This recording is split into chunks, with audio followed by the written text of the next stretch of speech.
Welcome to AnewZ's special coverage of Day 3 of the General Debate of the UN General Assembly. Let's go live to the Assembly where Azerbaijani President Ilham Aliyev is addressing the global stage. And before we can do that, Orhan, of course, for many years, I we spoke can from this tribune about tragedies of aggression, occupation, and injustice experienced by Azerbaijan. Today, I will speak about our long road to victory and peace, and a new era in Azerbaijan's history, about how we managed to end the occupation through a liberation war and how we won peace by political means. For nearly 3 decades, almost 20% of Azerbaijan's sovereign territory remained under military occupation by Armenia. 1 million of Azerbaijanis were expelled from their homes as a result of the policy of ethnic cleansing and war crimes conducted by Armenia. Their fundamental human rights were grossly violated. 4 United Nations Security Council resolutions adopted in 1993 demanded immediate, complete and unconditional withdrawal of Armenian armed forces from the occupied territories. Sadly, these resolutions were never implemented. Armenia demonstratively ignored them because no sanctions were imposed on it by the international community. The OSCE Minsk Group, established in 1992 to facilitate a settlement, has failed in its mission. Instead of enforcing the norms and principles of international law, its co-chairs sought to preserve the status quo and keep the conflict frozen. In 2020, after almost 30 years of ineffective negotiations, Azerbaijan was forced to exercise its legitimate right to self-defense under Article 51 of the UN Charter.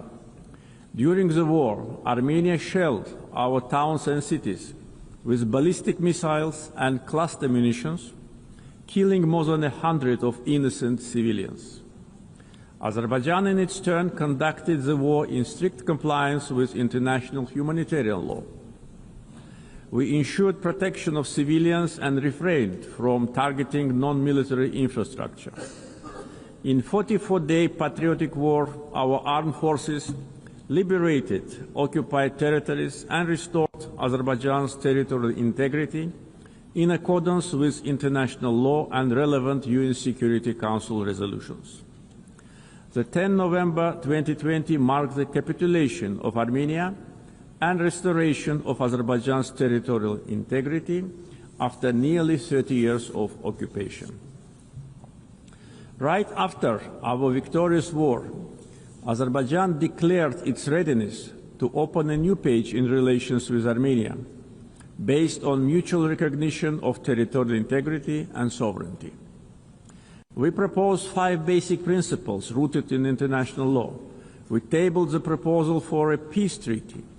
Then we initiated a negotiation process on its draft text, which lasted from October 2022 to summer 2025.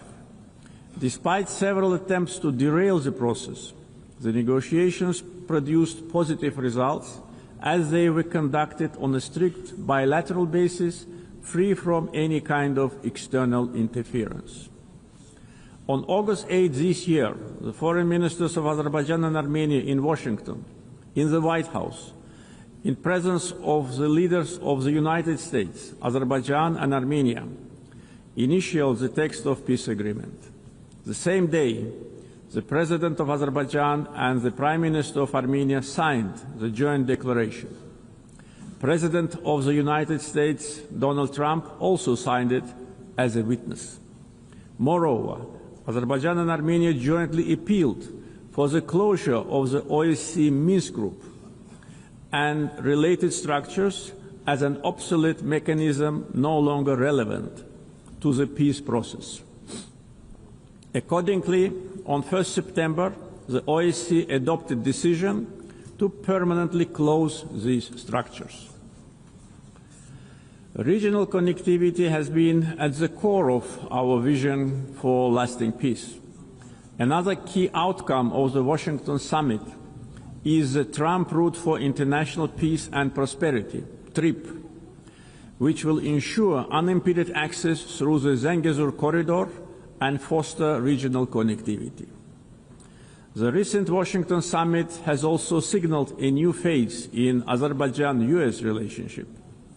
Together with President Trump, we signed the Memorandum of Understanding between the two governments regarding the establishment of a strategic working group to develop a charter on strategic partnership between Azerbaijan and the United States.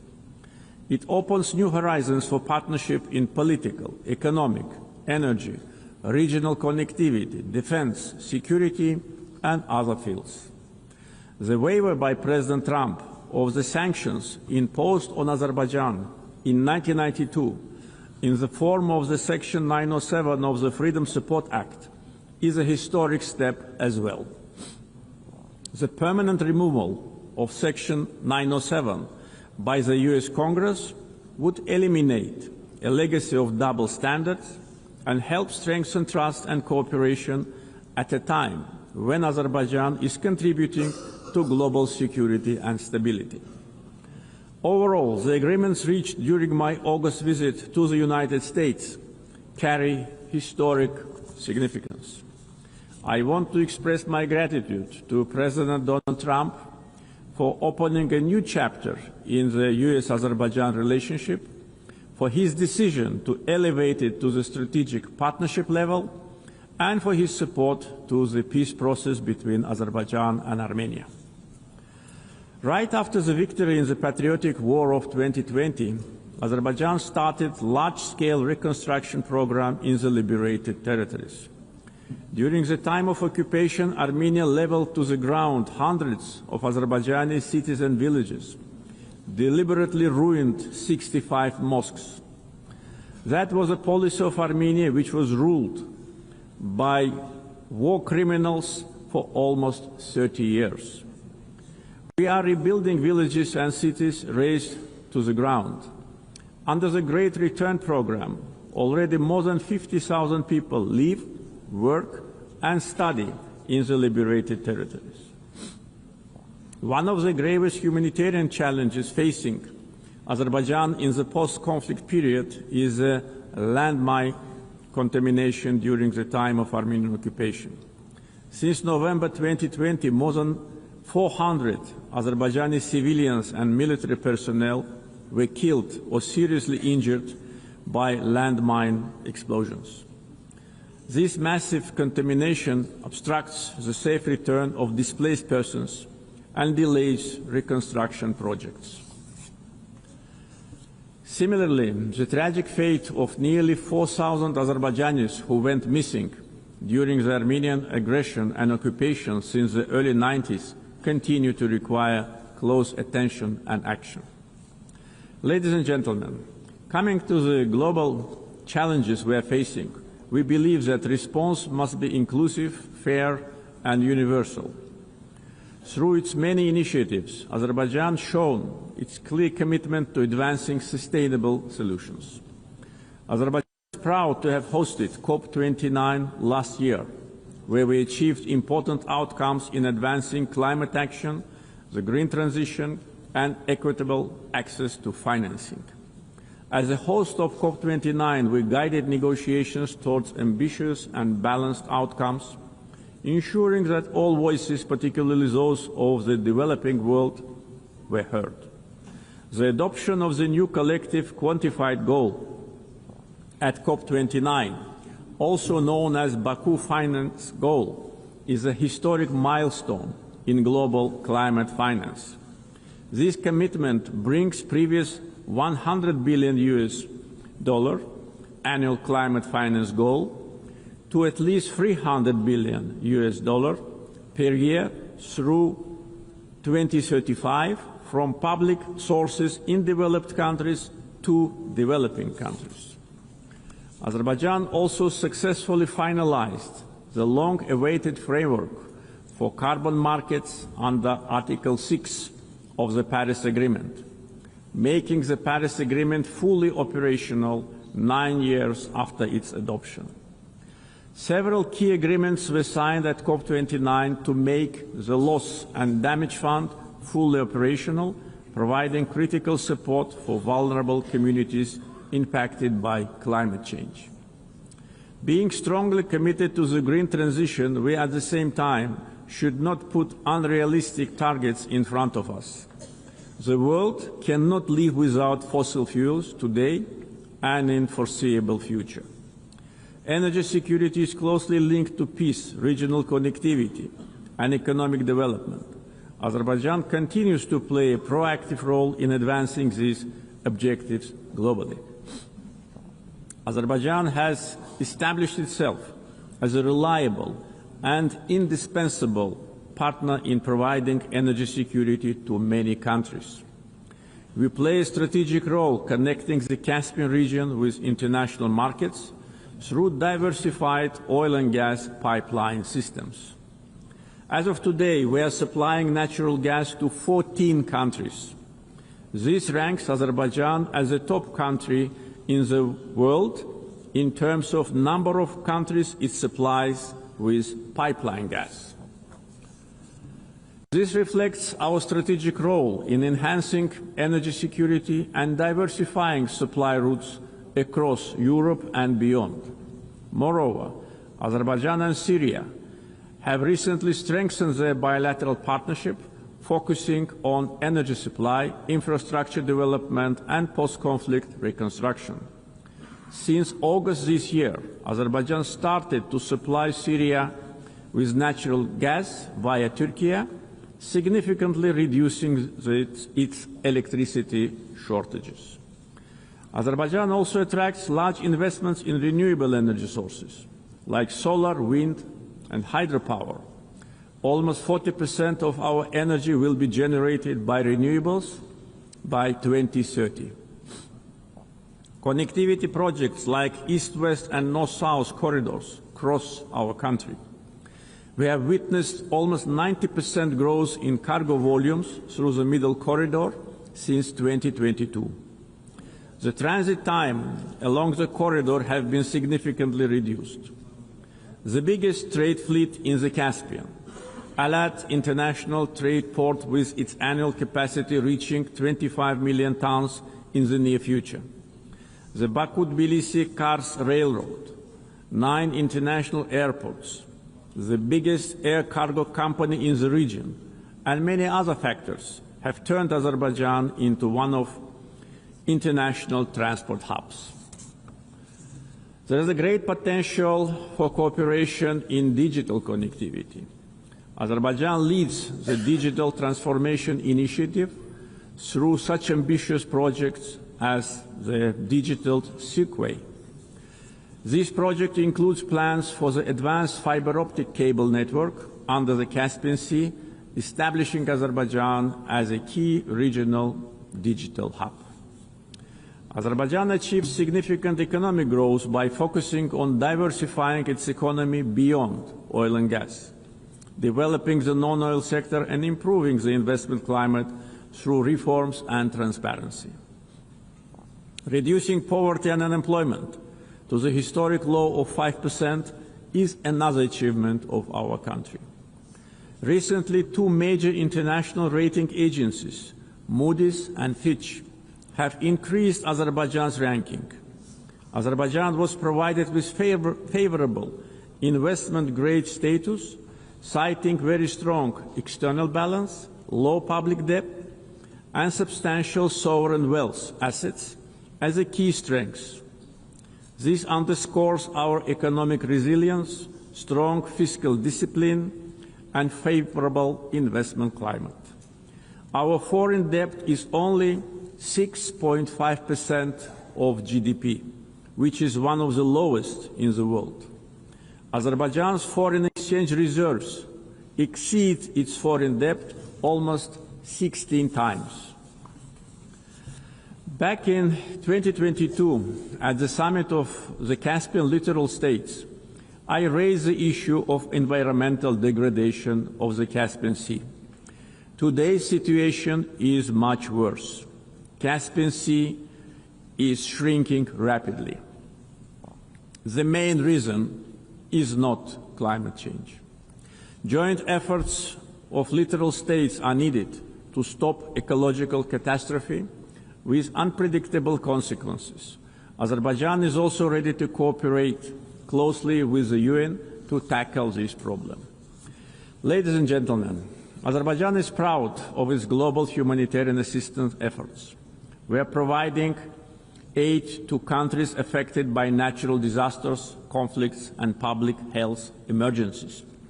Azerbaijan contributed to the COVID-19 response, donating financing, protective equipment, medical devices, and vaccines to more than 80 countries in need. Azerbaijan has entered a new era. We won both war and peace. We ended the occupation and started reconstruction. Justice has triumphed. Sovereignty has been consolidated, and peace is de facto reached. We stand prepared to share our positive experience. The achievements of the recent years are not only a victory and success of Azerbaijan, they are also a demonstration that international law must ultimately prevail. Our vision is clear: peace and development based upon international law, non-interference in internal affairs of states, mutual respect and cooperation. Let us together build a world without double standards, where justice is not selective, the rule of law is respected, and peace is achieved not through words alone, but through actions. Thank you.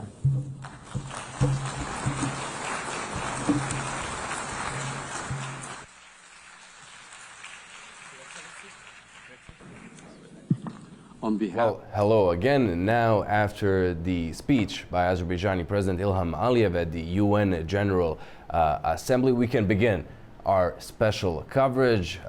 My colleague, our very own Orhan Amashov, is here with me in the studio. Orhan, thank you for being here. It's always a pleasure. Now, we've heard quite a strong speech.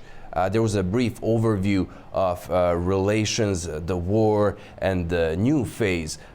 There was talk about Azerbaijan's economy, the energy, gas exports, efforts to diversify it. But one thing that stuck in my mind is that international law must prevail. What are your first thoughts on the speech? Thank you, Andy. It was a very powerful speech. Yes, it was a brief overview of Azerbaijan's latest achievements.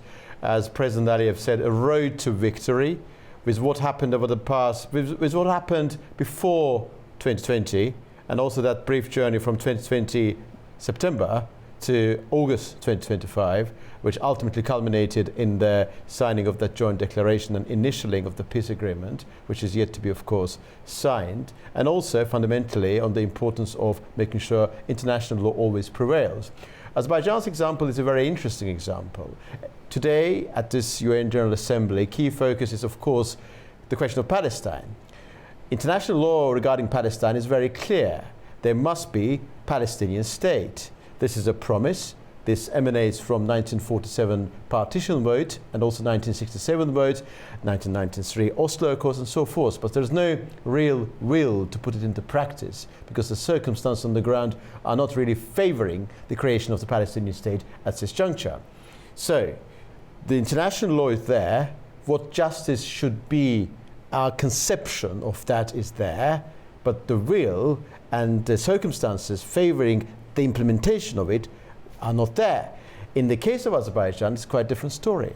Yes, President Aliyev referred to UN Security Council resolutions, which were mandating that Armenian armed forces should be withdrawn from those occupied territories of Azerbaijan. But ultimately Azerbaijan needed to put some pressure. Azerbaijan needed to exercise the application of force, which Azerbaijan did in September 2020. It's also very interesting, juncture is very interesting, Andy. So we're talking effectively 50 days after the 8th of August breakthrough attained in Washington. And also we're talking effectively 2 days before the 5th anniversary of the Second Karabakh War, and President Aliyev's reference to the illegal occupation, ethnic cleansing, and his reference to what has been attained, indeed incredibly, incredibly important.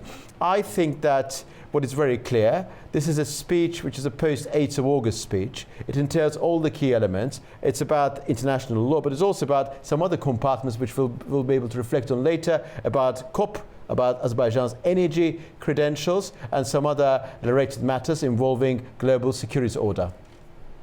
Okay, thank you, Orhan. For now, I'm getting word that our Ubey Shabander is at the headquarters. Our very own Ubey Shabander from Washington. Well, now in New York, actually. Yeah, he's at the headquarters in the UN. Ubey, I'm guessing today was rather busy. How has this morning shift of the general debate, how did it go, and what are some of the behind-the-scenes details you can share with us? Well, it's very significant that from the very onset of President Aliyev's speech to the General Assembly, that he thanked President Trump for elevating the strategic partnership between the states, Azerbaijan. And he also mentioned President Trump critical effort in negotiating, brokering the peace summit back in August between Azerbaijan and Armenia. So to hear President Aliyev in front of over 100 world leaders at the General Assembly here in the United Nations, thanking President Trump and expressing the friendship between the two leaders really signifies how that strategic partnership between the United States and Azerbaijan has reached a new level. And throughout the week, President Aliyev has been meeting with officials as well as with American business leaders. So what we are hearing is that there's a big push on both sides, from the American side and from the Azerbaijani side,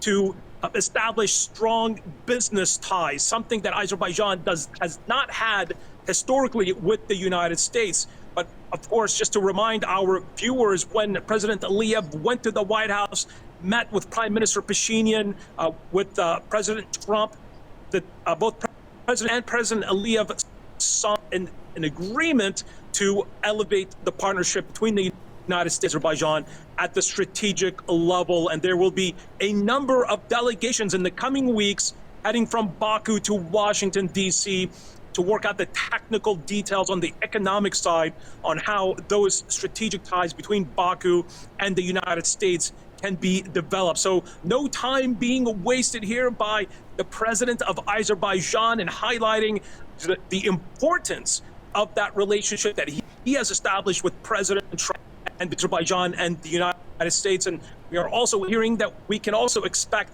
a number of bills to be signed between the United States and Azerbaijan in the very near future. Now, sanctions have been lifted, including the restrictions that were previously put on American sales of weapons to Azerbaijan. So a big priority being placed here by the president of Azerbaijan and the Azerbaijani delegation here at the UN in focusing on those partnerships between the United States and Azerbaijan, particularly when it comes on security, which we heard President Aliyev really focus on in his speech here generally at the United Nations in New York. Ubey, thank you so much for now. Let's throw it now to London, where we are joined by Leon Cook, founder of Atticus Partners, and a man very privy to the ins and outs of the region. Leon, what did you make of President Aliyev's speech, and what do you make of these new horizons opening in Baku-Washington relations? Well, good evening. Thanks very much for the opportunity. I thought it was a very interesting speech, short and succinct. He was very keen to remind everyone that this was in relation to the rapprochement between Azerbaijan and Armenia, that it was a bilateral negotiation of the Minsk group, which was the grand blocker of anything they wanted to achieve for a very long time, has been disbanded. I mentioned this last time I appeared. I think he was also very keen to mention that the success of the Azerbaijani economy for many years, the oil boom, that there is, despite the best intentions post the hosting of COP and what they're trying to do in terms of the energy transition. There is going to be an ongoing demand for oil and gas. I thought it was also very notable that he mentioned the digital silkway. That's not something I've heard him talk about before. So a tech evolution, a new series of opportunities for both the region and for Azerbaijan. Obviously, also keen to pat himself and all the government on the back for what is actually a very, very good economic record. So mentioning Fitch and Moody's and the upgrading of the rating, level of debt to GDP just over 6%. These are great achievements. But the most notable was the thing that you pointed out at the beginning of your screening or coming on to interview. We are against war, we must have peace. And even more importantly, international law must prevail. So I think that the non-interference in the affairs of other states, that is both relevant to Azerbaijan, but you could absolutely draw a line to what his views are vis-a-vis Israel, Palestine, and Ukraine, Russia. Orhan, what do you make of this, as Leon rightly so mentioned, digital silkway? Is this something new Azerbaijan is going to pursue, not only for itself, for the wider region as well? We've heard President Aliyev mentioning an optic cable, Trans-Caspian optic cable. On the bottom of the Caspian Sea. Yeah, Leon is absolutely right. It's a relatively new phenomenon. It's a relatively new. Azerbaijan, particularly after 2020, 2022, have been pursuing this wider policy of connectivity. And connectivity entails a wide range of compartments. Of course, you could connect via land, but also digital silkway. Actually, a couple of months ago, we attended an event dedicated to digital silkway in the context of the cooperation between Azerbaijan and Kazakhstan, also Azerbaijan and Turkmenistan. So Turkmenistan is becoming widely integrated into the wider Eurasian landscape, and Azerbaijan playing an important role in this. It's all about connectivity, which is becoming kind of a new religion. More interconnected you are, the more interconnected you are, actually your power is going to be measured higher. That's a key point. And in the context of Azerbaijan and Central Asia, Azerbaijan started to perceive itself within the framework of Caucasus Plus. So that effectively means that Azerbaijan is not some auxiliary element tucked into Central Asian landmass, but Azerbaijan is effectively connector without which Central Asia will not be viable. And Digital Silkway project effectively about that mentality and about that theory. And also, of course, there is another view, Central Asia Plus, which is another way of looking at the self-same. It's a Caucasus Plus and Central Asia Plus are effectively the self-same things. So for Central Asia, it's not just about digital silkway, but also about the middle corridor to which President Aliyev made reference. If Central Asia wants to expand its connectivity credentials, the only way Central Asian landmass in countries like Turkmenistan, Kazakhstan could be connected to Europe without crossing Russia or Iran, it will be through Azerbaijan, through Caucasus, and through Caucasus it means through Azerbaijan. In the self-same way, Azerbaijan needs to connect with China, and that could happen only through Central Asia. The dilemma there is about US-China confrontation, because interestingly enough, Europe's global gateway is commensurate with Azerbaijan's middle corridor vision. And European Union is not necessarily against China benefiting from this connectivity, whereas US position is very basic. They want Central Asia to be augmented, to augment its connectivity credentials. The US has got massive interest in terms of critical minerals in Central Asia, in particular in Kazakhstan, Uzbekistan, and those deals that were struck 2 days ago, to which we made reference, are partly about those elements as well. But US fundamental misgiving is that China should not benefit from that. Therefore, they want middle corridor, provided China does not benefit from that, which is not probably a very tenable position. And I think that trip corridor, and President Aliyev's formulations was incredibly interesting. He used both terms, the AnewZ corridor and Trump route for international peace and prosperity. He said that Trump route for international peace and prosperity via the AnewZ corridor, it's kind of a merger, sort of melange of two things together. And that there's an element of American control there, which China is not happy about, but at the same time, the AnewZ corridor being part of the middle corridor will eventually benefit China as well. So it shows only too well how Azerbaijan is balancing interests of different power centers. We will get back to the South Caucasus region as we are focusing on it, but that does not mean we'll shy away from speeches of leaders from different regions, meetings held at the sidelines, and other current world developments. Let's go once again to our Ubay Shabander. Ubay, one of the key speakers at the general debate today was the president of the Palestinian Authority. He had to address the assembly via video as he did not get a visa to come to New York. What were the reactions? What did you see during the speech of Mahmoud Abbas? Well, what we do know is that the issue of Gaza, the ongoing war between the Palestinians and the Israelis, really was at the top of the agenda of many high-level discussions here at the UN General Assembly, including a very important meeting that President Trump held with a number of world leaders from the Arab and Islamic world. That took place earlier this week. The White House has said that they are pushing for an end to the war. They are hoping that Hamas will agree to a deal that has been submitted, whereas Hamas would release the hostages and that Israel would end military operations.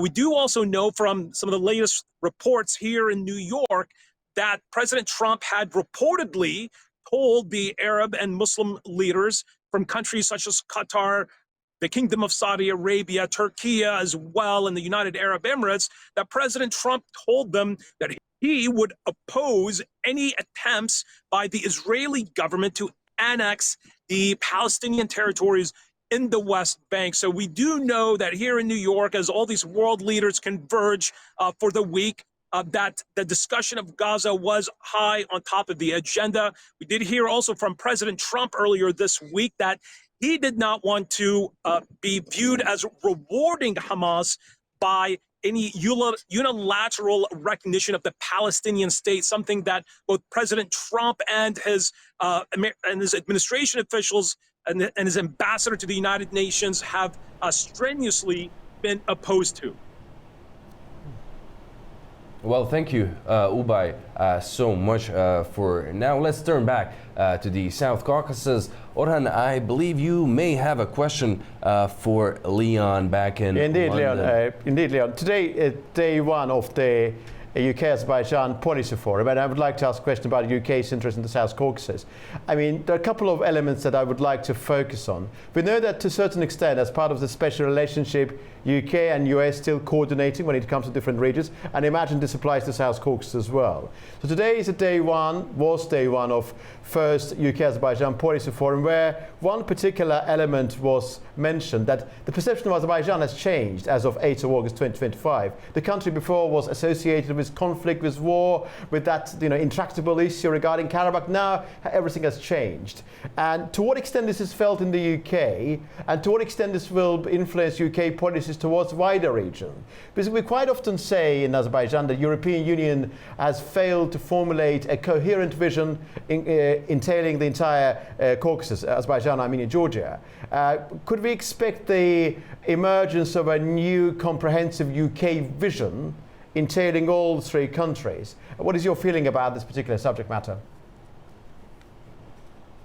My answer to that, Orhan, given my political leanings, you might imagine what I think of this Labour government. But what I would say is, with the advent of a new Foreign Secretary just swapped out in the latest reshuffle, her focus is going to be absolutely on Ukraine and Israel-Palestine, 1 and 2, by a country mile. That said, you're absolutely right that the way that Azerbaijan and the region is perceived now vis-a-vis 10, 15, 20 years ago is fundamentally different. I mean, we would absolutely kill for a debt to GDP ratio of which Azerbaijan enjoys. I think that there is a new dawn in terms of the lines of what Karabakh represents within Azerbaijan today. That is a conflict that is now fundamentally settled. I mean, going back to your conversation with the host there before about what President Aliyev said about Trump, I mean, that is obviously, he's paying praise to him because he wants to and create the best possible value out of that new relationship with the United States commercially and economically. In terms of what can happen in terms of UK-Azerbaijan bilaterally or within the wider region, I have to say, as a country, we're broke in the UK. You know, we have a budget coming up on November 26th, and we are all anticipating to pay higher taxes, and it's not going to be much fun for especially those in business. But in terms of renewable energy transition, this is something, and or a digital hub of Europe, the Silicon Valley of Europe, that is something that UK sees as a future for itself. And if it can couple that with what Azerbaijan is trying to achieve there in the region, I think there are new opportunities, but it's got to come from both sides, because it is not immediately obvious always to the civil service in the United Kingdom why they should be invested in an area. There has never been a coupling, as long as I'm in pots between what we do in terms of the Foreign Office, link that to trade. So with the greatest will in the world, if the Azerbaijani MFA can spell that out to the UK FCDO, we might be able to achieve something, but I would probably got to Leon, thanks for now. Orhan, I'd like to ask you something. Among the host of speeches we've heard today, there was the one by Georgia's President Mikhail Kavalashvili. He, of course, welcomed the peace process between Azerbaijan and Armenia, as well as the role of Washington in it. When we speak of the wider region of the South Caucasus, from a Georgian viewpoint, how important is peace? Well, first of all, President Kavalashvili and his country and government of Irakli Kobakidze, they're all trying to have some reset with the United States. And currently we've found ourselves in a very intriguing position. Azerbaijan and Armenia have a strategic partnership and practicable strategic partnership with the United States. Azerbaijan is working on it currently. Armenia is elevating the previous, of course, arrangement agreed under the Biden administration. But strangely, Georgia is on the backtrack. This is very, very obvious. And quite clearly, Georgians want to change this reality, but so far they have failed. I don't know whether President Kavalashvili achieved anything whilst being in New York regarding that matter, but doesn't look like so. Fundamentally, there are 2 points of view regarding this matter. I think, realistically, if we are analyzing this problem without emotions, without this sort of a goodwill-oriented sort of feelings, it's both opportunity for Georgia and risk. Fundamentally, it's an opportunity if you are looking at it in the long run, because Azerbaijani-Armenian peace deal means good relations with these two countries. It means wider regional connectivity, the establishment of what is referred conditionally as the House of Caucasus. That means a better Georgia, and Georgia would be able to defend its own national interests as part of this wider union of these Caucasian countries. So there we have an opportunity. The risk is there based on the idea that if Azerbaijan and Armenia have this connectivity based on Trump route for international peace and prosperity, the obvious value of Georgia as a natural connector of Central Asia with Turkey, Azerbaijan with Turkey, will no longer be there. So indispensability of Georgia will decrease. It will no longer be as indispensable as it was. And this is being described by some analysts as an impediment for Georgia's national interest. But I think it's a very short-sighted view. One has to look at it from a wider perspective. And within the wider perspective, we see more benefits. So in that context, Kavalashvili's speech, of course, entailed that gratitude to President Donald Trump for his achievement on the 8th of August. And President Aliyev also, whilst in New York, said that President Trump did a miracle. But I want to refer back to President Aliyev's speech where he said that from, I think he said from March 2020, when the peace process started, the actual peace process on the basis of Azerbaijan's 5 basic principles, up to August 2025, process was completely bilateral. There's no doubt about that. So this is what is attained as a result of bilateral process. But there was one last moment where American presence was absolutely key. That was about connectivity. So I think his speech connected that bilateral nature of the process with American role, which is there and must be appreciated. But as long as Kavalashvili's speech is concerned, there was nothing surprising as far as I'm concerned. This fundamental question about Georgia will not be blackmailed, and also obvious criticism of Russia for occupying Georgian territories were mentioned. it's very interesting about Georgia. It has been noticed on a number of occasions. Quite often the Georgian Dream, governing party of Georgia, is being described as pro-Russian, but at an international forum, they continuously, in a very systematic fashion, criticizing Russia in such a way that would give an impression that it's an anti-Russian country. I think it's a complexity of Georgia. Georgia has to take into account certain circumstances, and those circumstances actually mandate taking into account that you should have normal functional relations with Georgia. That does not necessarily mean that they are actually pro-Russian, but as long as international law is concerned, 20% of Georgian territory is under Russian occupation, and that was clearly mentioned there. And now let's look at even wider than South Caucasus, as the General Assembly was underway in New York. Over in Washington, U.S. President Donald Trump hosted Turkey's Recep Tayyip Erdogan for talks on F-35 fighter jets, F-16 fighter jets, other peace initiatives, Syria. What do you make of this rapprochement between Ankara and Washington? I think that Washington and Ankara are natural allies, and after all that problematic period, some of the agreements regarding F-35 and F-16 will be eventually attained. I think the signals coming from Washington indicate that consensus indeed within reach. I had a chance to listen to certain elements, certain parts of that particular press conference, the public part, of course. I think there is a degree of respect that President Donald Trump feels towards Erdogan. He described him as a man respected by both President Putin and Zelensky. He said that President Erdogan is a very neutral person. And it looks like that if there is any peace initiative by Turkey, it will be supported by President Trump. Regarding Syria, again, President Trump reiterated that mantra that Syria, what happened in Syria was a direct result of Turkish initiative. I don't know what was the reaction of President Erdogan to that, but clearly Turkey is a natural ally for Washington, and it looks like this administration of Donald Trump, believes that there should be some normalization between Turkey and Israel. These two countries should not be at loggerheads, in particular in Syria. And I think that some of the statements made by President Donald Trump could be regarded as limiting the reach of Benjamin Netanyahu, who will be in New York tomorrow, and of course we'll naturally have a conversation with President Donald Trump in Washington as well. So it's a balancing act.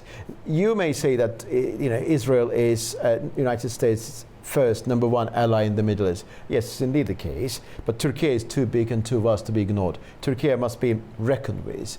And I think that people like Tom Barrack and current administration, there are certain members of the current administration. It doesn't necessarily refer to Marco Rubio, who comes from a different mindset, but people like Tom Barrack and people with a fundamental understanding that in Middle East you should take into account Turkey, and taking into account Turkey means making sure that Turkey and Israel have good relations, and that element was very clear in that press conference that I had a chance to examine. Orhan, we haven't got much time left, but I wanted to pick your brain on this issue, as our Ubay mentioned when he was talking about Abbas's speech at the UN. We've seen a wave of recognition of the state of Palestine. Abbas said in his speech that he calls for international support for government reform, as well as conducting parliamentary and presidential elections in 1 year since the when the war ends. Do you see the two-state solution closer now, or maybe even further away with US's approach to the matter? Well, I think that fundamental focus now is not on actually creating new bureaucracy in West Bank or in Gaza, or rather augment the existing bureaucracy in the West Bank and Ramallah and create a new one in Gaza, and then make sure that all of these bureaucracies emerge into sovereign Palestinians. They focus on just to stop an end to what's happening in Gaza. That's fundamental focus. I don't see any appetite for the creation of a Palestinian state as long as this current administration is concerned.